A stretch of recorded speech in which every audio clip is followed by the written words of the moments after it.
গুরুদেবের চরণে আমার সহস্র কোটি দণ্ডবত প্রণাম এবং সকল গুরুজনদের চরণে আমার প্রণাম। প্রণাম লহ প্রভু নারায়ণ। বাবার অমৃত কথা, এই তো বাবার সঙ্গে আমাদের দীক্ষা হয়ে গেল। তারপরে বাবা তো চলে গেলেন খারুভাস। খারুভাসে যাওয়ার আগে বাবা আমাকে বললেন যে আমার না একটা অনুষ্ঠান আছে, বুঝছো, এই বাঁকুড়াতে আমার একটা উৎসব হবে, তোমরা যদি পারো কয়েকজন মিলে আসো। তা যেই বাবা এই কথাটা বললো, আমি বললাম হ্যাঁ বাবা ঠিক আছে যাব। এইবার এই কথা বলার পরে তো বাবা তো চলে গেলেন। পরের দিনকার দীক্ষা দেওয়ার দিনকেই বাবা আমাদের বললেন, হ্যাঁ বাঁকুড়াতে আমার একটা অনুষ্ঠান আছে, কিছুদিন পরেই, 2-3 মাস পরেই অনুষ্ঠানটা আছে, সেই অনুষ্ঠানটা তোমরা আসো। হ্যাঁ, তা আমি বললাম আচ্ছা বাবা আসবো। হ্যাঁ, এবার বাবা তো পরের দিন চলে গেলেন। চলে যাওয়ার পরে আমি মনে মনে ভাবতেছি, আচ্ছা বাবা যে আমাকে বললেন যে তোমরা বাঁকুড়ায় আসো, কিন্তু আমি তো বাঁকুড়া কোথায় সেও চিনি না, কিভাবে যাইতে হবে তাও জানি না, আর হলো গিয়ে কারা কারা যাবে সেটাও জানি না। বাবাকে তো আমি বলে ফেললাম যে ঠিক আছে বাবা যাব। হ্যাঁ, কিন্তু এখন কিভাবে যাব? যদি না যাই তাহলে তো গুরু বাক্য লঙ্ঘন করা হবে, এটা তো ঠিক হলো না। হ্যাঁ, তাহলে কি করি? তখনকার প্ল্যান করলাম, হ্যাঁ তাহলে দেখি কে কে কে কে যাওয়ার জন্য রাজি হয়, বা বাঁকুড়ার তো এখান থেকে ডাইরেক্ট বাস পাওয়া যায়। হ্যাঁ, তাহলে তো যাই হোক যেতে পারবো মনে হয়। হ্যাঁ, আর গেলে পরে তো বাবার ওখান থেকে যোগাযোগ করে ফোন টোন নাম্বার নিয়ে যেভাবে হোক ব্যবস্থা করেই নেবো। হ্যাঁ, বুদ্ধি করে একটা ব্যবস্থা হবেই। ও আমরা তো ছেলে মানুষ, কি আছে, অসুবিধা নাই, যেখানেই যাই কিচ্ছু হবে না। এইরকম মনের মধ্যে একটা সাহস আসলো। আসার পরে যাই হোক কয়েকজনে মিলে আমরা, সেই সময়ও আসলো রীতিমতন, আমরা 4 জন হলাম, আমি, টুটুল, পার্থ এবং আমাদের সুব্রত বণিক। হ্যাঁ, এই সুব্রত বণিক না, সুব্রত বসাক। হ্যাঁ, এই 4 জনে মিলে আমরা রাজি হলাম যাওয়ার জন্য। এবার সেই সময়টা মনে হচ্ছিল সম্ভবত ডিসেম্বর মাস। হ্যাঁ, 2010 কি 10ই হবে। হ্যাঁ, সেই ডিসেম্বর মাসে বাঁকুড়াতে গেলাম।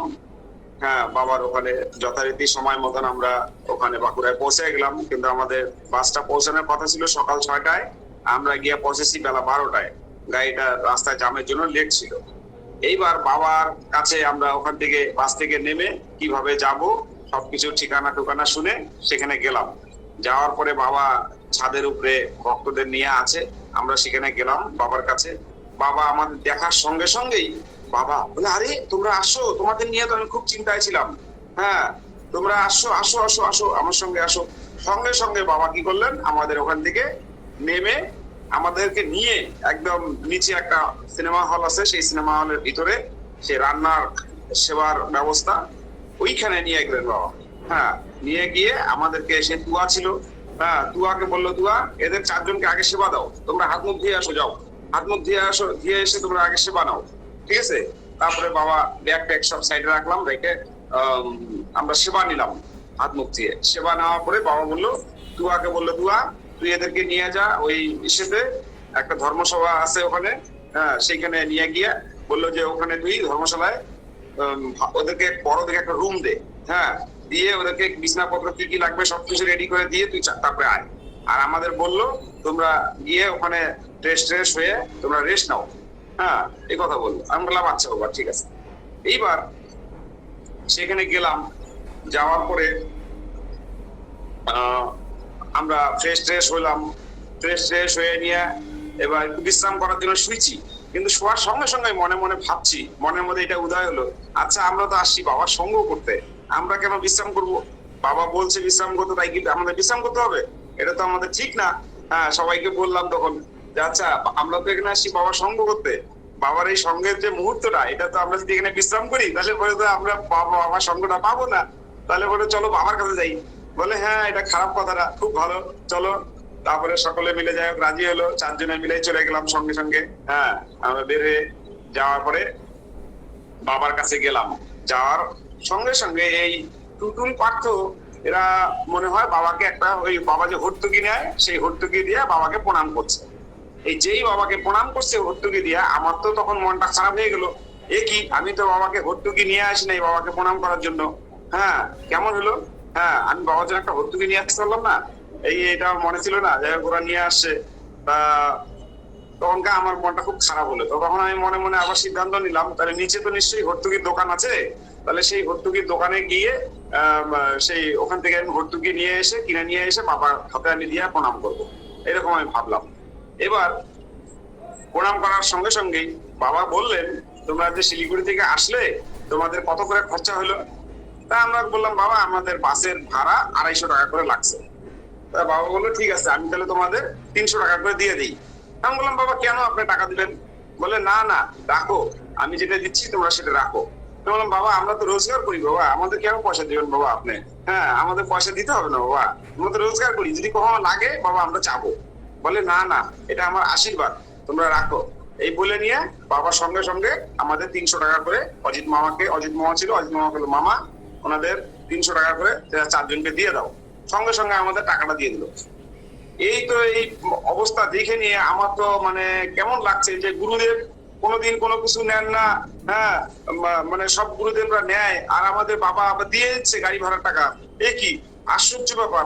হ্যাঁ এইরকম একটা পরিস্থিতি হয়ে গেল। তারপরে ওখানে যাই হোক মনটা একটু খারাপও হলো, আবার চিন্তা করলাম, বাবা বললো আশীর্বাদ, আচ্ছা ঠিক আছে থাক, আশীর্বাদ হিসেবেই রাখে দিই টাকাটা। হ্যাঁ টাকাটা তাহলে আর কোনো কাজে লাগাবো না, বা বাবার টাকা যেহেতু আশীর্বাদ হিসেবে রেখে দেবো। আচ্ছা রাখলাম। রাখার পরে এবার বাবা সবার সামনে, অত ভক্তর সামনে আমাদেরকে বলতেছে, এই যে এই দেখো এরা চারজন, হ্যাঁ এরা চারজন কিন্তু দিন আনে হাতে করে খায়, এরা দিন আনে দিন খায় এরকম টাইপের। হ্যাঁ এরা হাতে কাজ করে খায়, ঠিক আছে। এরা কিন্তু আমার ডাকে চলে আসছে। হ্যাঁ আর শিলিগুড়িতে আরো অনেক বড় বড় ভক্ত আছে যাদের 100 বিঘা চা বাগান আছে, তারা কিন্তু আসতে পারে নাই। অনেক বড় বড় দোকান আছে, আমি এই যে একটা দোকান ওপেনিং করে আসলাম শিবানন্দ জুয়েলার্স, তারাও কিন্তু আসতে পারে নাই। হ্যাঁ কিন্তু এদেরকে আমি ডাকছি, এরা চলে আসছে। তোমরা এরকম আসবা, যখন যখন তোমাদের আমি ডাকবো তোমরা ঠিক চলে আসবা। হ্যাঁ ভালোই হবে, মঙ্গলই হবে, এই কথা বললো। তা আমি বললাম, হ্যাঁ বাবা আপনি আশীর্বাদ করবেন, আমরা আপনার ডাকে যেন আমরা চলে আসতে পারি। হ্যাঁ বলে, তোমরা আসবা, আমি তোমাদের যাওয়া আসার খরচা আমি দেবো, তোমাকে দেবো। আমি বললাম, না বাবা আপনাকে অনুরোধ করি, আপনি এটা কখনো করবেন না। হ্যাঁ আমরা তো রোজগার করতে পারি, আমাদের যদি কখনো প্রয়োজন পড়ে বাবা আমরা নিব, আপনার কাছে চাইবো। হ্যাঁ তখন বাবা বললো, আচ্ছা আচ্ছা ঠিক আছে, একটা বলে একটা সুন্দর একটা হাসি দিলেন। হাসি দেওয়ার পরে এই এত লোকের সামনে আমাদের বললেন, এই যে তোমরা যে আসছো শিলিগুড়ি থেকে এত দূর যে আসছো, এর জন্য আমি তোমাদের কাছে কৃতজ্ঞ। আমি বললাম, বাবা এটা আপনি কি বললেন বাবা, আপনি কেন কৃতজ্ঞ হবেন বাবা? আমরা তো আমাদের পরম সৌভাগ্য বাবা, আপনি যে আমাদের ডাকছেন বা আমাদের যে নিয়ে আসছেন বাবা, আমরা কোথাও যেতে পারি না, আমরা কাজকর্ম করি, বাড়ি আর দোকান ছাড়া আর কোথাও যেতে পারি না বাবা, আপনি ডাকে যে আমরা আসছি এটা আমার বিশাল আনন্দ লাগছে এবং অনেক সৌভাগ্য আমার বাবা আপনার কাছে যে আমরা আসতে পারছি। হ্যাঁ বলে, ঠিক আছে ভালোই হবে। এইবার পরক্ষণে এটা হলো, পরক্ষণে এটা আবার নিচে নামছি, দুপুরবেলা সেবার পরে আমরা নিচে আবার বাইরে গেছি। বাইরে থেকে আসার পরে বিকালবেলা আবার আমার সেই একই অবস্থা, সেই হর্তুকির কথা তো আমি ভুলে গেছি। হ্যাঁ হর্তুকি যে দোকানে নিচে আছে, ওখানে দোকান আছে, দোকানে কিনে নিয়ে আসবো সেটা ভুলে গেছি। অন্যজনকে আবার যখন হর্তুকি কিনতে দেখছি তখন আমার মনটা আবার খারাপ হয়ে গেছে। কি আমি সেই হর্তুকি নিয়ে আসবো ভাবছি, হর্তুকি তো নিয়ে আসলাম না, কেমন হলো না, তাহলে পরে আবার যখন নিচে যাব তখন আবার নিয়ে আসবো, হ্যাঁ মনে করে এই ভাইবা। তারপরে পরে রাত্রেবেলা দেহ সেবা করে নিয়ে তো ওখান থেকে চলে গেলাম, গিয়ে শুতে গেলাম। পরের দিন সকালবেলা যখন আসছি, আসার পরে তখন আবার একই অবস্থা, অন্য কাউকে হর্তুকি দিতে দেখছি, আমার তো হর্তুকি নিয়ে আসার কথা মনে নাই। হ্যাঁ তখন আমার থেকে বাবা প্রায় 20-25 ফিট দূরে ছাদের উপরে বসে আছে। হ্যাঁ আর ভক্তবিন্দুরা ওখানে ভিড়, আমিও একটা সাইডের মধ্যে কোনায় বসে আছি। বসে থাকা পরে দেখতেছি বাবাকে সব ভক্তরা আসে দর্শন করার জন্য লাইন দিয়ে। এবার বাবাকে সবাই হর্তুকি দিচ্ছে, প্রণাম করছে। আর আমার তখন মনে এতটাই ইসে লাগছে, নিজেকে নিজে এত ধিক্কার দিতে হচ্ছে যে দিলীপ পাল তোমার দ্বারা গুরু ভজন হবে না, তুমি একটা হর্তুকি নিয়ে আসার কথা তুমি মনে রাখতে পারো না, আর তুমি কি দিয়ে গুরু ভজন করবে, তোমার দ্বারা গুরু ভজন হবে না। এই কথা মনে মনে ভাবতেছি আর নিজেকে নিজে মনে হয় ধিক্কার দিচ্ছি। হ্যাঁ এই ধিক্কার দেওয়াতে বাবা কি করলেন, বাবা চট করে মাথাটা ঘুরে আমার দিকে তাকাইলেন, তাকায় নিয়ে আমাকে হাত দিয়ে ইশারা করলেন, ডাকলেন। হ্যাঁ ডাকার পরে বললেন, নিচে যাও, নিচে রুমের মধ্যে মামুনি আছে, মামুনির কাছে বলো একটা প্যাকেটের মধ্যে হর্তুকি আছে, হর্তুকি নিয়ে আসো, নিয়ে এসে সব ভক্তদের হাতে হাতে একটা করে দাও। ঠিক আছে, এই কথা বাবা বললেন। আমি তো শুনে নিয়ে আমি মানে কি বলবো, আমি আত্মহারা হয়ে গেলাম। এ কি আশ্চর্য ব্যাপার! আমি মনে মনে কি ভাবছি, 20-25 ফুট দূরের থেকে বাবা আমাকে বলে দিলেন, হ্যাঁ বাবার একার জন্য না, সকলকে দিতে বললেন বাবা হত্যকি।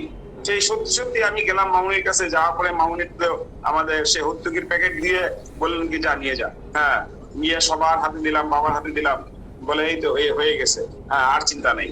হ্যাঁ, এই কথা বললেন। এইরকম হলো পরিস্থিতি। যাই হোক, সেইখানে যাওয়ার পরে দেখি পরের দিনকা অনেক ভক্ত, হ্যাঁ সকালবেলা আসছে। ওই ওখানে একটা বড় একটা মাঠ ছিল, প্রায় 1000-1200 মতন ভক্ত, হ্যাঁ সব আসছে। বাবা এগুলো সব আগের থেকে নিমন্ত্রণ করছে। সেই ভক্তরা এসে সব লাইন দিয়ে বসলো, হ্যাঁ সব দরিদ্র, সব মাদকগিরি বা ভিক্ষাজীবী, তারা আইসা লাইন দিয়ে সব বসলো। সেই তাদেরকে বাবা কি করলেন, সকালবেলা প্রথমে দিলেন হলো গিয়া কফি আর হলো বিস্কুট, ব্রেড, এগুলো দেওয়ার পরে এগুলো সেবা হলো। তারপরে কিছুক্ষণ পরে গরম গরম খিচুড়ি হলো, সেই খিচুড়ি সেবা দেওয়া হলো। খিচুড়ি সেবা দেওয়ার পরে বাবা তাদেরকে দক্ষিণা দিল। দক্ষিণা দিয়া বললো তোমরা কালকে আবার আসবে, কালকে আবার আসবে। পরের দিনকা প্রায় আরো 200-300 মতো ভক্ত বাইরে গেল, প্রায় 1500 মতন হবে। হ্যাঁ, এইরকম ভক্ত বাড়লো। পরের দিনকেও বাবা তাই করলো, এরকম ভাবে সবাইকে সেবা দিল। সেবা দেওয়ার পরে দক্ষিণা দিল মনে হয় 50 টাকা করে ওই দিনকার। হ্যাঁ, 50 টাকা করে দক্ষিণা দিল। দেওয়ার পরে তারপরের দিনকার সকালবেলা দেখি দুনিয়ার কাপড়ের লাট, হ্যাঁ নিয়ে সব ওখানে নামানো হলো। হ্যাঁ, বালতির লাট নামানো হলো। যে কত রকম মানে দানের জিনিস সব আমরা বাবা এগুলো সব আমাদের দিয়া করাইলো, সব ভক্তদের দিয়া। হ্যাঁ, সব নামিয়ে সব গোছানো হলো। তারপরে দেখি ভক্তের একদম ঢল লেগে গেল। প্রায় 1600-1700 কি 1800 মতন ভক্ত ওই মাঠের মধ্যে লাইন করে 3-4টা লাইন করে বসলো।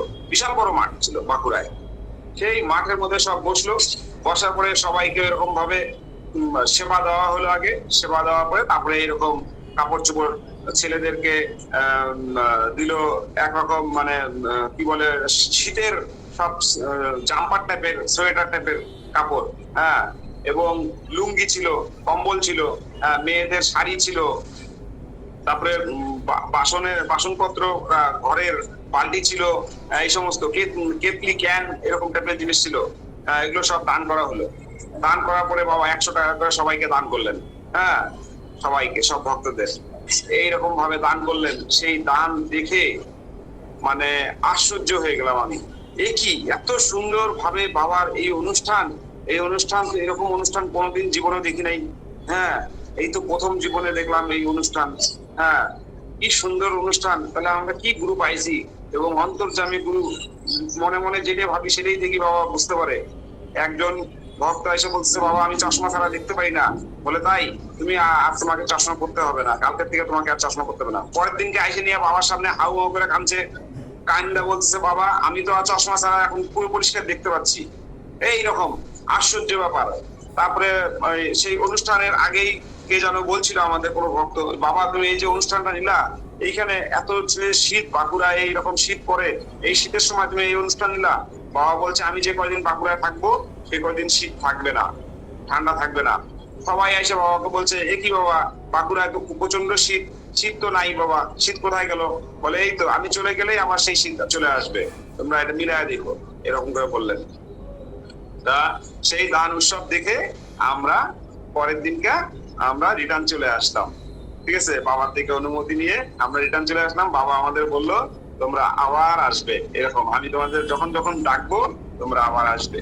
আমি বললাম ঠিক আছে বাবা, আসবো, প্রণাম। আজকে এই দানে দিলীপ, এই দানে বেশিরভাগ কুষ্ঠরোগী ছিল, সেটা উল্লেখ করতে ভুলে গেছো। কুষ্ঠরোগী দানে যে লোকরা দান পেয়েছে বেশিরভাগই ছিল কুষ্ঠরোগী। হ্যাঁ দাদা, কুষ্ঠরোগী ছিল, কুষ্ঠরোগী বেশিরভাগ ছিল বাঁকুড়া। আমিও সেবার ছিলাম তখন।